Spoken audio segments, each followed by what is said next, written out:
ওং নমো ভগবতে রামকৃষ্ণায়। আজকের ধর্মসভার সভাপতি পূজনীয় বলভদ্রানন্দজি মহারাজ, পূজনীয় করুণাকর আনন্দজি মহারাজ, এদের চরণে প্রণাম জানাই। ধর্মসভায় অন্য সন্ন্যাসী মহারাজরা যারা সমাগত রয়েছেন সকলের চরণে প্রণাম। ব্রহ্মচারী ভাইদের শুভেচ্ছা জানাই।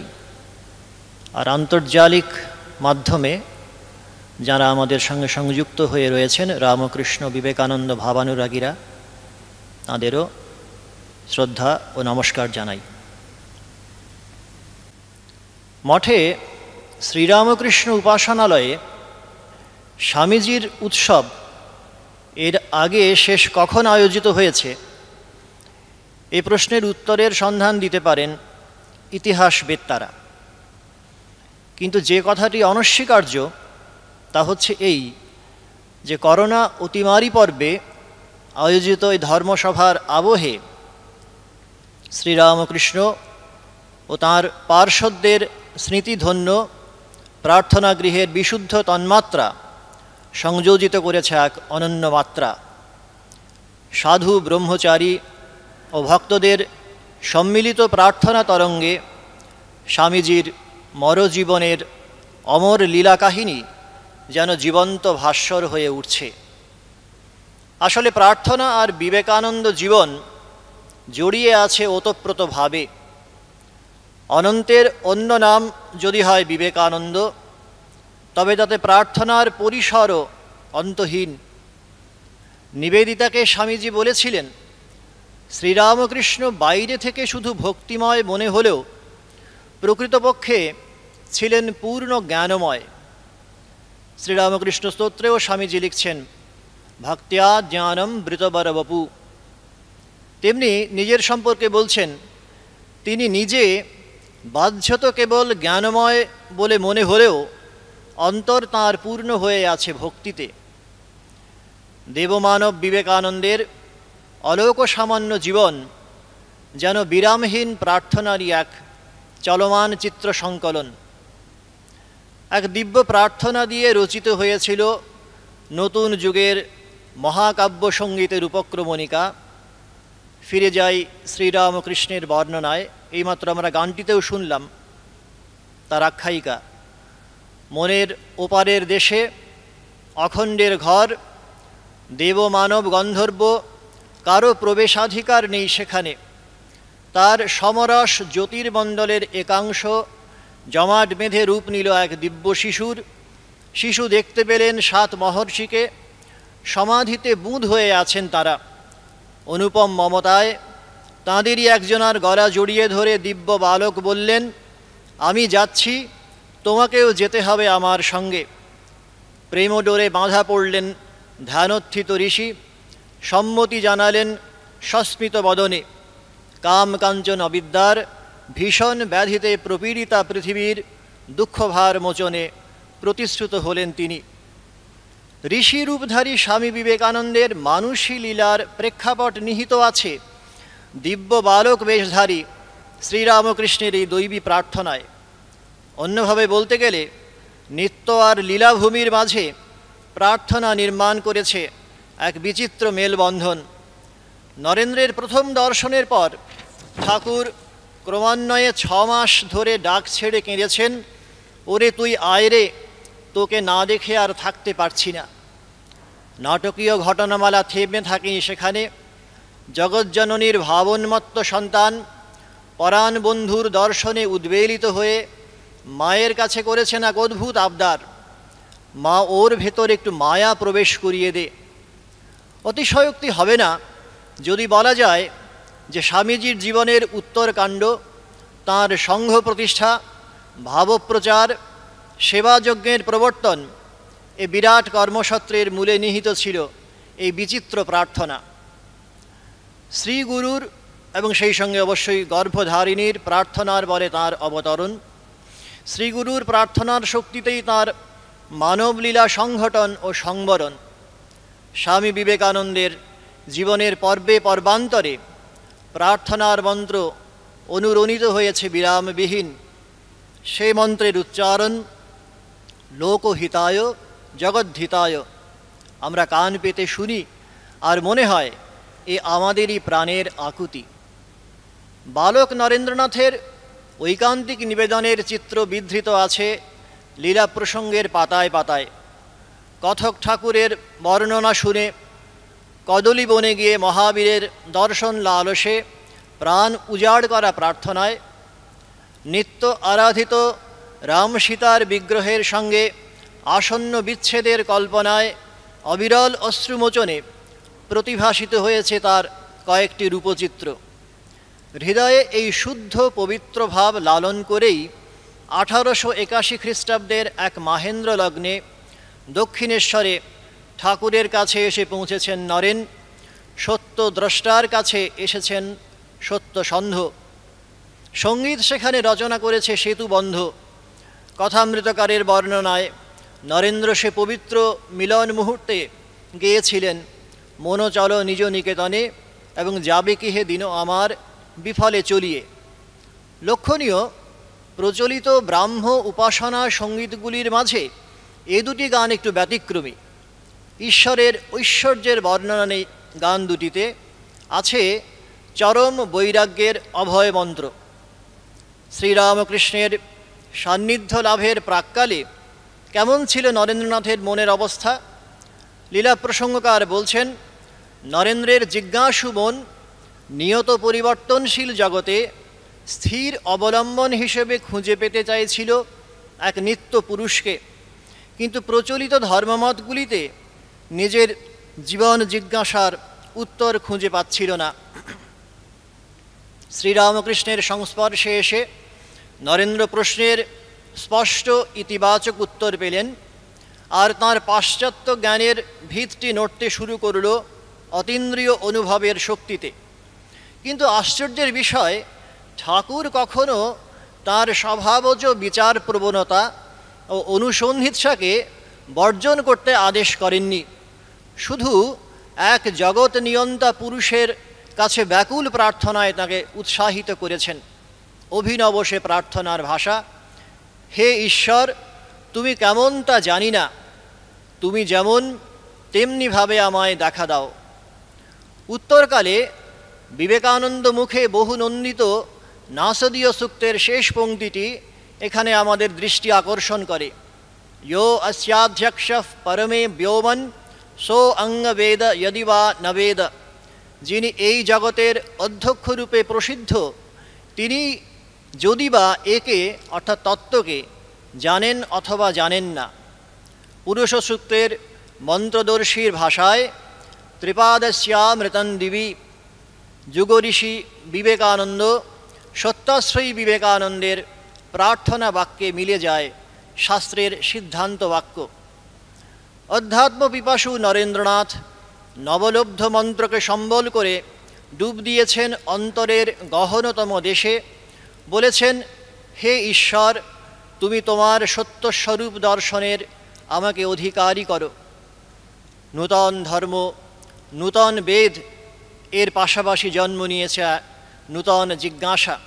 স্বামীজি চিঠিতে লিখছেন, স্মরণ করতে পারি, নূতন ভারত, নূতন ঠাকুর, নূতন ধর্ম, নূতন বেদ। যুগাচার্য অনুধাবন করেছেন যুগের প্রয়োজন, যুগ মানসের প্রকৃতি। তাই কোনো কল্পনার স্থান দেননি এ জিজ্ঞাসায়, প্রয়োজন রাখেননি কোনো স্বতঃসিদ্ধ অঙ্গীকারের। কি হলো সরল অকপট এই প্রার্থনার পরিণতি?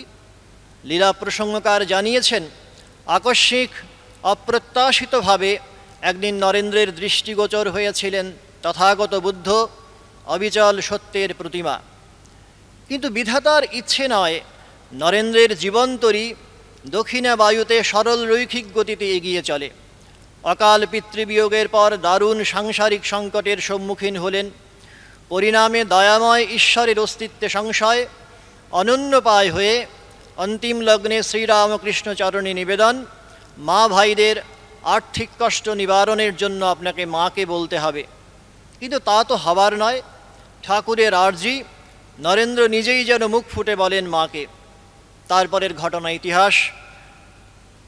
শ্রীরামকৃষ্ণের মিরাকেলে মঙ্গলবারের সে মহানিশায় ভবতারিণী মন্দিরে জগৎ প্রত্যক্ষ করল এক অদ্ভুত রূপান্তর। মৃন্ময়ীতে চিন্ময়ীকে দর্শন করে নরেন্দ্রনাথ জগদম্বার কাছে বারবার প্রার্থনা করলেন, মা বিবেক দাও, বৈরাগ্য দাও, জ্ঞান দাও, ভক্তি দাও, যাতে তোমার অবাধ দর্শন নিত্য লাভ করি, এমনি করে দাও। বারবার 3 বার শ্রীরামকৃষ্ণ হাসলেন বিজয়ীর হাসি।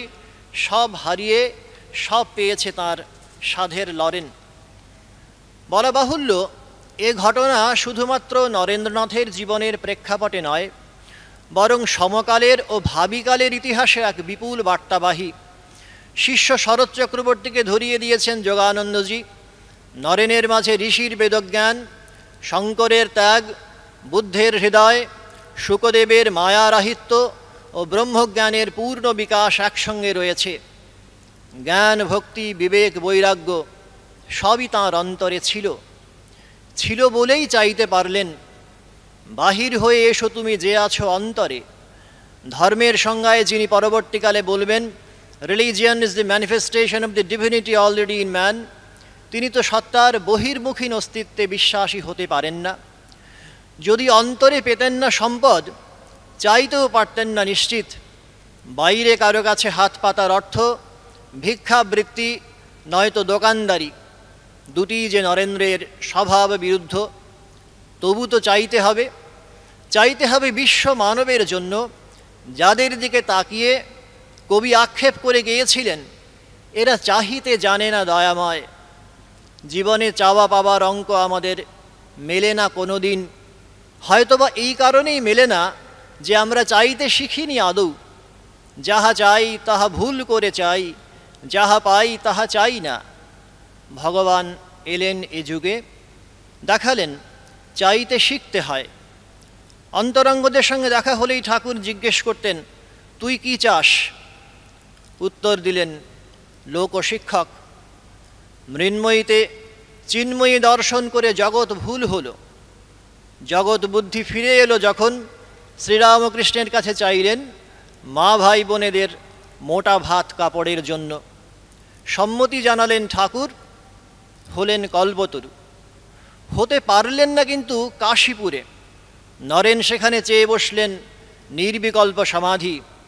আমার ইচ্ছা হয় শুকদেবের মতো ক্রমাগত 5-6 দিন একেবারে সমাধিতে ডুবে থাকি, তারপর শরীর রক্ষার জন্য খানিকটা নিচে নেমে এসে আবার সমাধিতে চলে যাই। শুনে খুশি হলেন না সমাধি সম্রাট। প্রাণের সাধ তাঁর, মায়ার সঙ্গে খেলবে নরেন, জিতবে হেলায়, জিতবে শুধু নিজের জন্যে নয়, পরের জন্যেও। বুড়ি ছোঁয়ার কায়দাটা আসরে ধরিয়ে দেবে 5 জনাকে। এ নরেনকে যে বাজিয়ে নিয়েছেন ঠাকুর। দেখেছেন প্রকট দারিদ্র্যের দিনে অবিদ্যারূপিণী মা যখন তার পবিত্রতার পরীক্ষা নিতে এসেছেন, দুহাত তুলে প্রার্থনা করেছেন, নরশ্রেষ্ঠ আপনার মঙ্গল হোক এই আমি চাই। আপনি যদি বুঝে থাকেন যে এভাবে জীবনযাপন করা পাপ, তবে একদিন না একদিন আপনি এ থেকে উদ্ধার পাবেন নিশ্চয়। উদ্ধার পাবেন 12 বনিতা নামধারিণী জননী, উদ্ধার পাবেন আসমুদ্র হিমাচলের মূঢ় ম্লান মুখ গণদেবতাও। কন্যাকুমারীতে দেশের শেষ শিলাখণ্ডে বসে জানি না কি ভাষায় মাতৃচরণে আরতি নিবেদন করেছিলেন বিবেকানন্দ। শুধু জানি অনুচ্চারিত মন্ত্রের হিল্লোলে কুম্ভকর্ণের হয়েছিল নিদ্রাভঙ্গ। মৃতপ্রায় জাতির শিরায় শিরায়, ধমনীতে ধমনীতে জেগেছিল প্রাণের স্পন্দন। উত্তরকালে পাশ্চাত্য থেকে প্রত্যাগমনের পর সমকালীন দেশসেবকদের ধরিয়ে দিয়েছিলেন স্বামীজি, ভারতবর্ষ কোনো ভৌগোলিক ভূখণ্ডের নাম নয়, বরং একটি অখণ্ড সত্যের প্রতিভূ। স্বদেশ মন্ত্রে শেখালেন প্রার্থনার নতুন আঙ্গিক। আর বল দিনরাত, হে গৌরীনাথ, হে জগদম্বে, আমায় মনুষ্যত্ব দাও। মা, আমার দুর্বলতা কাপুরুষতা দূর করো, আমায় মানুষ করো। মানুষ হবার সাধনা আসলে আত্মনিবেদনের মহা অঙ্গীকার। স্বদেশব্রতীর কাছে, অধ্যাত্ম পিপাসুদের কাছেও মা একজনই। স্বদেশ মাতৃকা বিশ্বমায়ের এক প্রতিমা বই তো নয়। সেই মায়ের সঙ্গে চলল বুড়ি বুড়ি খেলা। এলো একদিন সাগর পারের ডাক, বুড়ো বামুনের হাতছানি। নিঃসংশয় হতে মায়ের ছেলে ব্যাকুলভাবে প্রার্থনা করলেন, মা তোমার কি ইচ্ছা বলো। আমরা জানি মা তাঁর বার্তা গোপন রাখেননি। চিকাগোয় একালের কুরুক্ষেত্রে পাঞ্চজন্য শাঁখ বাজল পার্থসারথীর, মণ্ডিত কেশ জ্যোতিরাজের অন্তর্ভুবন উদ্ভাসিত হল লোকলোচনের সামনে। ধর্মসভার প্রথম দিনে ঝড়ো সন্ন্যাসীর 3 মিনিটের ভাষণ শেষ হলো একটি মর্মস্পর্শী আবেদনে। এই ধর্ম মহাসমিতির সম্মানার্থ আজ যে ঘণ্টাধ্বনি হয়েছে নিনাদিত, তা 1 লক্ষের দিকে ধাবমান ব্যক্তিদের মাঝে সামূহিক অসদ্ভাবের সম্পূর্ণ অবসানের বার্তা ঘোষণা করুক। ধর্ম মহাসভায় মানুষের অন্তর্নিহিত দেবত্বের পাশাপাশি আরেকটি মূল মন্ত্রের উদ্ঘোষণ করেছিলেন স্বামীজি, আর তা হচ্ছে বৈচিত্র্যের মাঝে ঐক্যের সন্ধান। 19 সেপ্টেম্বর 1893 হিন্দু ধর্ম বক্তৃতার পরিসমাপ্তি হল উদার গণ্ডি ভাঙা একটি প্রার্থনায়। প্রত্যেক ধর্মেই ঈশ্বর আছেন, সমগ্র জগতে একথা ঘোষণা করার ভার আমেরিকার জন্যেই সংরক্ষিত ছিল। যিনি হিন্দুর ব্রহ্ম, পারসিকদের আহুর মাজদা, বৌদ্ধদের বুদ্ধ, ইহুদিদের জিহোবা, খ্রিস্টানদের স্বর্গস্থ পিতা, তিনি তোমাদের এই মহান ভাব কাজে পরিণত করার শক্তি প্রদান করুন। সকল ভাবের অনুগামী সকল সম্প্রদায়কে নিয়ে গড়ে উঠবে একটি অসাম্প্রদায়িক সম্প্রদায়, গড়ে উঠবে সমন্বয় মূর্তি শ্রীরামকৃষ্ণকে কেন্দ্র করেই। কলকাতা অভিনন্দনের উত্তরে স্বামীজি ব্যক্ত করলেন প্রাণের আকুতি, আমি আন্তরিকভাবে প্রার্থনা করছি সেই রামকৃষ্ণ পরমহংস আমাদের দেশের উন্নতির জন্য, সমগ্র মানবজাতির হিতের জন্য তোমাদের হৃদয় খুলে দিন। আমরা কিছু করি বা না করি, যে মহাযুগান্তর অবশ্যম্ভাবী তার সহায়তার জন্য তোমাদের অকপট ও দৃঢ়ব্রত করুন। অকপটতা শ্রীরামকৃষ্ণ দর্শনের একটি মূল মন্ত্র। যেখানে সারল্য, যেখানে মন মুখের সমীকরণ, সেখানেই বিবেকানন্দের স্বীকৃতি, সেখানেই শতৎসারিত তাঁর প্রার্থনা। পুত্রধন লাভ করতে চেয়েছিলেন ক্ষেত্রীরাজ অজিত সিং, আশ্রিত সন্তানের জন্য প্রার্থনায় কণ্ঠ মিলিয়েছিলেন স্বামীজি, সফল হয়েছিল যাওয়া, ইতিহাস বলে। ভগবদ্গীতার মনস্ক পাঠক এখানে স্মরণ করতে পারবেন 10ম অধ্যায়ে ভগবানের শ্রীমুখে উচ্চারিত আশ্বাসবাণী, ধর্মাবিরুদ্ধ ভূতেষু কামোস্মি ভরতর্ষভ। ধর্মকে ঈশ্বরমুখীনতাকে অবলম্বন করে যদি ঘটে জাগতিক অভ্যুদয়, পরিণামে তা নিঃশ্রেয়স সাধনেরই সোপান হয়ে ওঠে। ধর্ম অর্থ কাম হয় মোক্ষেরই অভিসারী। শ্রীরামকৃষ্ণের অনুপম অভিব্যক্তি, একের পর যদি 50টা শূন্য থাকে অনেক হয়, এককে পুঁছে ফেললে কিছুই থাকে না। জুনাগড়ের দেওয়ান হরিদাস বিহারীদাস দেশাইকে চিঠি লিখলেন স্বামীজি, তাঁর মহাপ্রাণতা সেবা পরায়ণতার জন্য অকুণ্ঠ কৃতজ্ঞতা জ্ঞাপন করে বললেন, আমি শুধু এইটুকু প্রার্থনা করতে পারি যে সর্বমঙ্গল বিধাতা ভগবান আপনাকে ইহলোকে বাঞ্ছিত সমস্ত ঐশ্বর্যে পরিপূর্ণ করুন, আর আপনাকে অতি দীর্ঘায়ু দান করে অবশেষে তাঁর অনন্ত মঙ্গল ও শান্তিময় পবিত্র করে টেনে নিন। বিবাহ বন্ধনে আবদ্ধ হয়েছেন মিস হ্যারিয়েট হেল। নবজীবনের পূর্ণাঙ্গ সাফল্য কামনা করে স্বামীজি লিখলেন, তোমাকে ও তোমার ভাবি বরকে আমার অনন্ত আশীর্বাদ। তুমি সারা জীবন উমার মতো পবিত্র ও নিষ্কলুষ হও, আর তোমার স্বামীর জীবন যেন উমাগত প্রাণ শিবের মতোই হয়। শিবের মতোই গুরুকে পেয়েছিলেন মেরি লুই স্বামী কৃপানন্দ, কিন্তু পিছুটান হয়ে দাঁড়ালো তাঁর অর্থের প্রত্যাশা। অলিবুলকে শখেদে লিখলেন স্বামীজি, সে যেন এবারে প্রচুর অর্থ পায়, এই আমার আকাঙ্ক্ষা। এই চিঠিগুলিতে একটি সাধারণ প্রবণতা লক্ষণীয়। জাগতিক সুখকে কোথাও চরম লক্ষ্য বলে নির্দেশ করা হয়নি, বরং পরম প্রাপ্তির সহায় জেনে আছে তাকে ছাপিয়ে যাওয়ার ইঙ্গিত, সীমার রাজ্যে অসীমের আহ্বান। সে আহ্বান স্বামীজি শুনেছেন তাঁর জীবন দেবতা শ্রীরামকৃষ্ণের কাছ থেকে, বিশেষত তিনি যখন স্থূল শরীরে বর্তমান, আর যখন তিনি অপ্রকট। সংহত ঠাকুরেরই তাঁর সশরীর উপস্থিতি যে বারবার আর্জি করেছেন স্বামীজি। 1897 খ্রিস্টাব্দের 1 মে বলরাম ভবনে রামকৃষ্ণ মিশন প্রতিষ্ঠার দিনে সমবেত জনতার উদ্দেশ্যে আবেদন করলেন, আমরা যাঁর নামে সন্ন্যাসী হয়েছি, আপনারা যাকে আশ্রয় করে জীবনের আদর্শ করে সংসার আশ্রমে কার্যক্ষেত্রে রয়েছেন, এই সংঘ তাঁরই নামে প্রতিষ্ঠিত হবে। আপনারা প্রভুর দাস, আপনারা এ কাজে সহায় হন।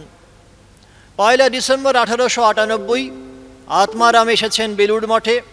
সত্যযুগের অরুণোদয়ে উল্লসিত যুগন্ধর ঋষি গেয়ে উঠলেন, আপনারা আজ কায় মনোবাক্যে ঠাকুরের পাদপদ্মে প্রার্থনা করুন যেন মহাযুগাবতার ঠাকুর আজ থেকে বহুকাল বহুজন হিতায় বহুজন সুখায় এই পুণ্যক্ষেত্রে অবস্থান করে একে সর্বধর্মের অপূর্ব সমন্বয় কেন্দ্র করে রাখেন। সমন্বয় সর্বধর্মের সর্বদর্শনের চতুর্যোগের প্রার্থনা ভূমিতে মুছে যায় দ্বৈত অদ্বৈতের ভেদরেখা, জ্ঞান ভক্তি কর্মযোগের সীমান্ত চিহ্ন। পূজনীয় গম্ভীরানন্দজি মহারাজ বলছেন, অরূপের ঘরে যখন শ্রী ঠাকুর নরেন্দ্রনাথকে দেখিয়াছিলেন, তখন নরেন্দ্রনাথ অখণ্ডের মধ্যে ডুবিয়া থাকিয়াও স্বীয় ব্যক্তিত্ব অটুট রাখিয়াছিলেন। একই সময়ে তিনি ছিলেন দ্বৈত অদ্বৈত উভয় ভূমিতে অধিরূঢ়।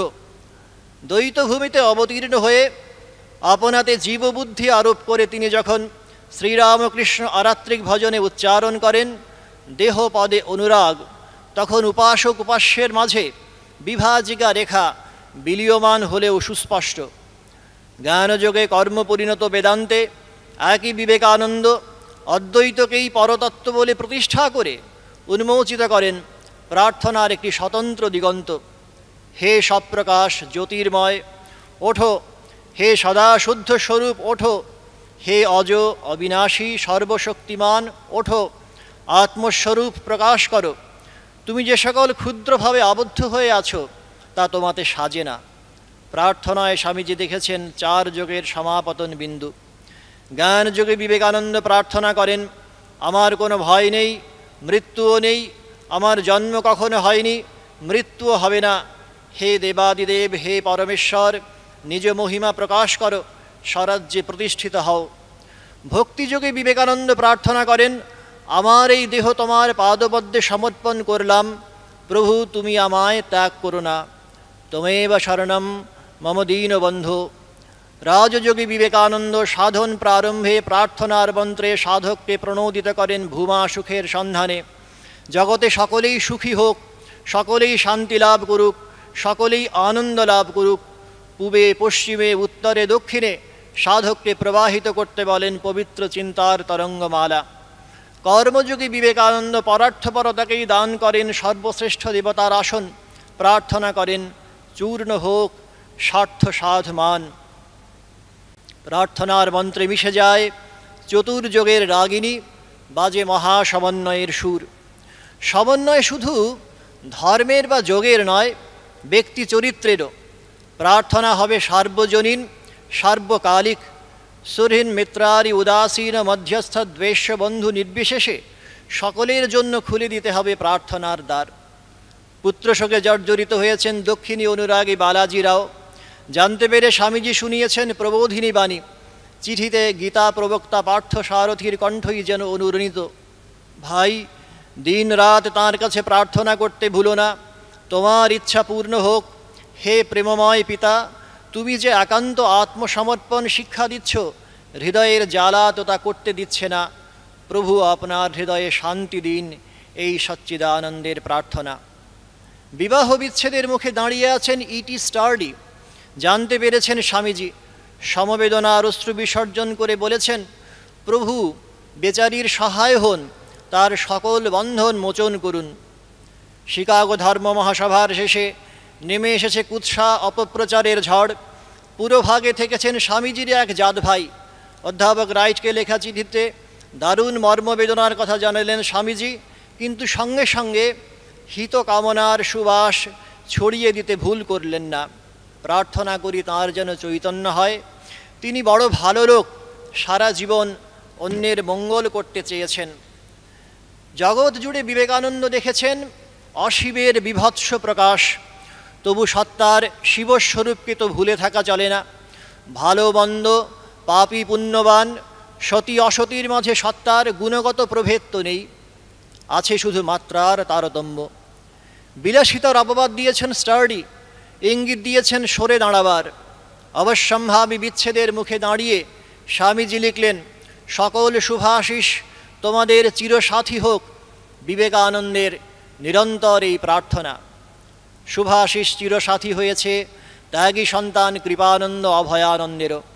ত্যাগের অঙ্কে ভুল করে এরা নিজেদের গুরুকেই পরিত্যাগ করেছেন। একদিন যন্ত্রণায় জর্জরিত হতে গিয়ে স্বামীজি অন্তরালে দেখেছেন মঙ্গলময়ের প্রসারিত বরাভয়কর।